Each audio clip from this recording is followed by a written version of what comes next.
So হ্যাবিটন এই video তোমাদের fourth semester Calcutta university Bangla অনার্সের সাজেশনস দিয়ে দেবো ডিএসসি ফাইভের। সো এর আগে যারা সাজেশনস দেখতে আমার ফার্স্ট সেমিস্টারে বা সেকেন্ড সেমিস্টারে বা ইভেন এই থার্ড সেমিস্টার গেল, যারা নতুন তোমরা চাইলে চেক করে দেখতে পারো। ফার্স্ট সেমিস্টারে 100% কেমন ছিল বাংলাতে, সেকেন্ড সেমিস্টারে ছিল তিনটে পেপারেরই, অ্যান্ড থার্ড সেমিস্টারেও ছিল। অ্যান্ড তো ডিএসসি ফাইভের সাজেশন দিয়ে দিচ্ছি। পরে হচ্ছে কি তোমাদের DSC six and DSC seven and DSC six eight or suggestions দিয়ে দেবো বেসিক্যালি। হয়তো কেউ পোস্ট করেনি বাংলা সাজেশনস, ইউজুয়ালি পোস্ট হয়তো কেউ করবেও না, করতে পারে, কয়েকটা ম্যাডাম আছে পোস্ট করেন। এনিওয়েজ তোমাদের কিন্তু ডিএসসি ফাইভের সিলেবাসটা অত্যন্ত বড়, তো অনেকগুলো প্রশ্ন পড়তে হবে। অ্যান্ড সব থেকে বড় কথা হচ্ছে কি যে বাংলাতে বিভিন্ন যে পদগুলো রয়েছে, ঠিক আছে, বৈষ্ণব পদাবলী বলো, আরও যে সমস্ত পদগুলো রয়েছে, দেন সেখান থেকে বলতে গেলে জাস্ট মোটামুটি যদি সাজেস্টিভ পড়ো তাহলে কমন পড়ার চান্সটা খুবই কম থাকে। 5 মার্কসের খুব একটা কমন পাওয়া যায় না। বাট এই ডিএসসি ফাইভের যে সিলেবাস রয়েছে প্রাগৈত বাংলা সাহিত্য 1, এটার একটা প্রিভিয়াস ইয়ারের কোশ্চেন্স আছে, মানে তোমাদের যে সিসিএফ প্যাটার্ন, তো সিবিসিএস প্যাটার্ন একটা প্রিভিয়াস ইয়ারের কোশ্চেন্স আছে। প্রিভিয়াস ইয়ারের কোশ্চেন্সগুলো করলে হয়ে যাবে। তো অ্যাকচুয়ালি নোটসের মধ্যে সেই সমস্ত প্রিভিয়াস ইয়ারের কোশ্চেন্স এবং সাজেস্টিভ কোশ্চেন্সগুলো রয়েছে, 5 মার্কস প্লাস ব্রড কোশ্চেন্সগুলো। কেউ যদি নোটস কিনতে চাও তাহলে এই নাম্বারে হোয়াটসঅ্যাপ করতে পারো। পার পেপার হচ্ছে কি 250 করে নেওয়া হবে, ঠিক আছে। সব কটা পেপারে আছে, একটা মডিউল 2 এর সিলেবাস, একটা মডিউল 3 এর সিলেবাস। সিলেবাসে দেখে নাও, তাহলে একটুখানি কোশ্চেন্সগুলো হজম করতে সুবিধা হবে, আদারওয়াইজ কিন্তু মনে হবে যে কত বড় বা অনেকগুলো প্রশ্ন। এবার নম্বর বিভাজনটা দেখে নাও। তোমরা এর আগে থার্ড সেমিস্টারে যেমন নম্বর বিভাজনে পরীক্ষা দিয়েছো, ঠিক সেই নম্বর বিভাজনে বা কোশ্চেন্স প্যাটার্নে কিন্তু পরীক্ষা হবে। ব্যাখ্যামূলক প্রশ্ন মানে 15 মার্কসের প্রশ্ন 3টে করতে হবে। প্রত্যেকটা মডিউল থেকে হচ্ছে কি যে দুটো করে 15 মার্কসের প্রশ্ন থাকবে, যে কোনো একটা করে করতে হবে। তো এমন করে 6টা 15 মার্কসের প্রশ্ন অ্যাকচুয়ালি দেবে, লিখতে হবে হচ্ছে কি তিনটে মডিউল থেকে। অ্যান্ড তোমাদের 5 মার্কসের প্রশ্ন করতে হচ্ছে 3টে, এবং হচ্ছে কি যে 1 মার্কসের প্রশ্ন করতে হচ্ছে কি যে 15টা, বোঝা গেছে, 1 মার্কস। তো বেসিক্যালি হচ্ছে কি আমার কাছে টোটাল 4টে কি 5টা প্রিভিয়াস ইয়ারের কোশ্চেন্স আছে। তো 4টে কি 5টা প্রিভিয়াস ইয়ারের কোশ্চেন্স যে এসএগুলো এসছিল, মানে 1 মার্কসেরগুলো এসছিল, দেন সেগুলো করলেই মোটামুটি তুমি সব কটা এসএকিউ কমন পেয়ে যাবে। এবং হচ্ছে কি 15 মার্কসের আজকে যে কটা দেবো ওখান থেকে সব কটা 15 মার্কস, এবং হয়তো তোমরা 5 মার্কসের কমন পেয়ে যেতে পারো। বাট 5 মার্কসের কিন্তু একটুখানি কঠিন প্রশ্ন হয়, বিভিন্ন পদ তুলে তুলে কোশ্চেন্সগুলো দেয় লাইন বাই লাইন ধরে ধরে, সেখানটা তোমাদের কিছুটা পড়তে হয়। বাট প্রিভিয়াস ইয়ারের কোশ্চেন্স করলে কিন্তু হয়ে যাবে। এবার আসি হচ্ছে কি তোমাদের সাজেশনস। তো প্রথমে মডিউল 1-এর সাজেশনটা দেখে নাও। প্রথম প্রশ্ন দেখো, বৈষ্ণব সাহিত্যে অভিসার পর্যায়ে তাৎপর্য লেখো। এই যে অভিসার পর্যায়ে তাৎপর্য, এটা কিন্তু 5 মার্কসের জন্যও দেয়, বুঝা গেছে। তো এই প্রশ্নটা কিন্তু সব থেকে বেশি ইম্পর্টেন্ট ফর 15 মার্কস এবং 5 মার্কসের জন্য অ্যাজ ইউজুয়াল। নেক্সট, এই পর্যায়ে শ্রেষ্ঠ কবিকে তার একটি পদ অবলম্বনে কবির শ্রেষ্ঠত্বের পরিচয় দাও, বা বলতে পারে যে অভিসার বলতে কি বোঝো, এই পর্যায়ে শ্রেষ্ঠ কবির কৃতিত্ব লেখো। নেক্সট হচ্ছে কি তোমার অঙ্কুর তপন তাপে যদি যারো, কোন পর্যায়ের পদ কবিকে পদটিতে প্রতিফলিত রাধার যন্ত্রণাভোগ ও হৃদয়ের তো পরিচয় দাও। এবার তোমার কিন্তু এমন পদ তুলে তুলে কিন্তু প্রশ্ন দেবে। এখানটায় যে এতগুলো পদ আছে, ঠিক আছে, এখানটায় যে এতগুলো পদ আছে, তো এতগুলো পদ তুলে তুলে কিন্তু প্রশ্ন দেবে। যদি সবগুলো পদ করে করে নিতে পারো তাহলে কোনো সমস্যা নেই। তাহলে কটা পদ আছে, একটা দুটো তিনটে চারটে পাঁচটা ছটা সাতটা আটটা নটা 10টা 11টা 12টা 13টা। তো 13টা পদ ধরে ধরে করে নেবে, ঠিক আছে। 13টা পদ ধরে চাইলে, মানে কেউ যদি মনে করো যে দাদা বেশি প্রশ্ন হয়ে যাচ্ছে বা কিছু, তাদের জন্য বললাম, আদারওয়াইজ সাজেস্টিভ করলেই হয়ে যাবে। নেক্সট, গৌরাঙ্গ বিষয়ক পদ বলতে কি বোঝো। গৌরাঙ্গ বিষয়ক পদ ও গৌরচন্দ্রিকা এক নয়, এই প্রসঙ্গটি তোমার পাঠ্য পদ গুলি অবলম্বনে আলোচনা করো। নেক্সট, বলতে পারে যে গৌরচন্দ্রিকা কি, গৌরাঙ্গ বিষয়ক পদের সাথে এর পার্থক্য লেখো। এবং তোমাদের কিন্তু পরীক্ষাতে গৌরচন্দ্রিকা 5 মার্কসের জন্য দিয়ে দেয় অনেক সময়, গৌরচন্দ্রিকা রিলেটেড 5 মার্কসের প্রশ্ন একটা।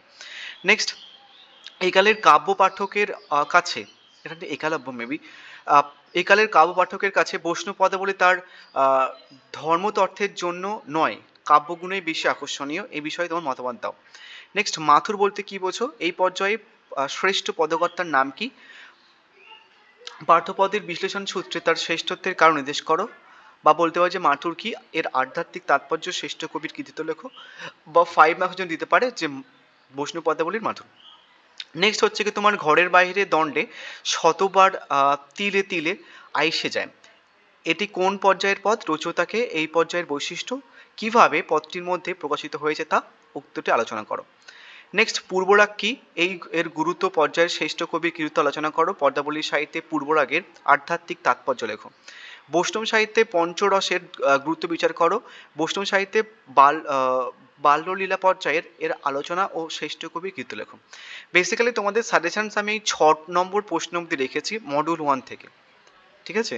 তো মডিউল 1 থেকে এই 6টা প্রশ্ন করে নিলে আর কিছু করতে লাগে না। এই 6টা প্রশ্ন করে নিলে তুমি এখান থেকে হয় মানে দুটো 15 মার্কসের প্রশ্ন কমন পেয়ে যাবে এবং একটা 5 মার্কসের প্রশ্ন কিন্তু কমন পেয়ে যেতে পারো, ঠিক আছে? বাট এই 6টা প্রশ্নের মধ্যে থেকে তোমরা কিন্তু 15 মার্কসের প্রশ্ন কমন পেয়ে যাবে। 5 মার্কস একটুখানি চাপের, মানে বিভিন্ন পদ ফদ তুলে প্রশ্ন দেয় তো, এবং এই কটা হচ্ছে কি এক্সট্রা প্রশ্ন বলতে পারো, মানে 7 থেকে এই কটা অবধি। এবং এখানটায় গৌড়চন্দ্রিকা যে ব্যাপারটা, এটা কিন্তু গৌড়চন্দ্রিকা রিলেটেড কিন্তু তোমাদের 5 মার্কসের জন্য দেয়। তো এক্সট্রা যে 3টে প্রশ্ন আছে, মানে এগুলোও এক্সট্রা, বাট এই দুটো এক্সট্রা হচ্ছে কি যে ফর 5 মার্কসের জন্য বিশাল বিশাল ইম্পর্টেন্ট। আমি 5 মার্কসের প্রশ্ন রেখেছি। তো 6টা অবধি প্রশ্ন খুব ভালো করে নেবে, এই 3টে প্রশ্ন দেখে রাখবে, দেন এইগুলো হচ্ছে কি যে 5 মার্কসের জন্য করে রাখবে। সিম্পল, বুঝে গেছে? নেক্সট আসছে হচ্ছে কি মডিউল 2। মডিউল 2 এ হচ্ছে কি যে প্রথম ইম্পর্টেন্ট প্রশ্ন, চণ্ডীমঙ্গল কাব্যের আকাটিক খণ্ড অবলম্বনে মুকুন্দ চক্রবর্তীর সমাজ দৃষ্টির পরিচয় দাও। বা বলতে পারে যে মুসলমান ও ব্রাহ্মণের আগমন অবলম্বনে কবি কঙ্কনের সমাজ অভিজ্ঞতার পরিচয় দাও।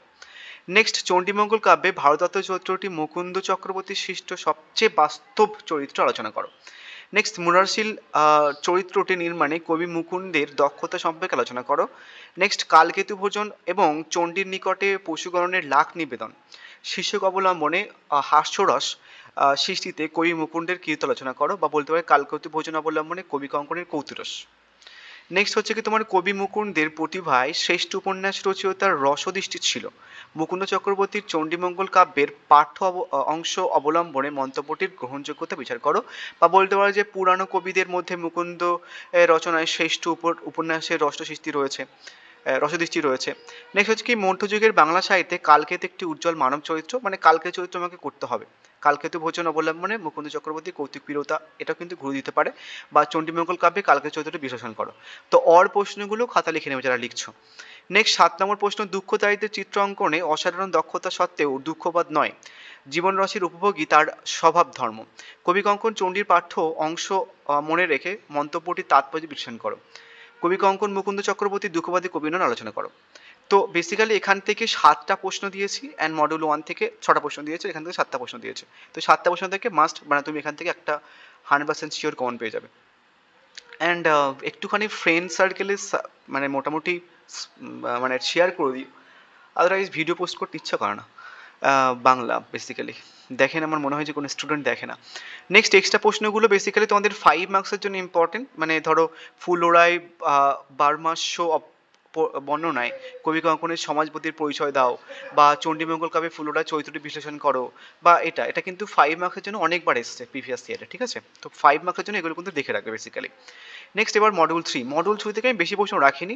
মডিউল 3 থেকে দেখো, ভক্তের আকুতি পর্যায়ের পদ রচনায় রামপ্রসাদ সেনের কৃতিত্ব। প্রশ্নটা অনেকভাবে ঘুরে আসে। ভক্তের আকুতি পর্যায়ে প্রতিফলিত 18 শতকের সমাজ জীবনের পরিচয় দাও। বা বলতে পারে যে শাক্ত পদাবলীর ভক্ত আকুতি পর্যায়ের কবিরা কি নিজেদের নানাবিধ দুঃখ কষ্টের কথা বললেও শেষ পর্যায়ে তাদের ভক্তি, মুক্তি কামনা ও দেবীর উপর একান্ত নির্ভরতায় প্রাধান্য পেয়েছে। পাঠ্যপদগুলি অনুসরণে মন্তব্যটি যথাযথ বিচার করো। আই নো তোমাদের কাছে কি কি বই আছে আমি জানি, বাট নর্মালি কিন্তু তোমাদের এই সমস্ত ব্যাপারটা মাথায় রেখে নোটস বানাতে হবে কিন্তু। আদারওয়াইজ কিন্তু তুমি ধরো একটা পার্টকে মাথায় রেখে নোটস বানাচ্ছ, আর পরীক্ষাতে এটা না আসে এটা আসলো, অর হিসেবে একটা প্রশ্ন দিয়েছে এটা আসলো, তাহলে কিন্তু অনেক কম মার্কস পাবে বেসিক্যালি, 15তে 5 পাবে।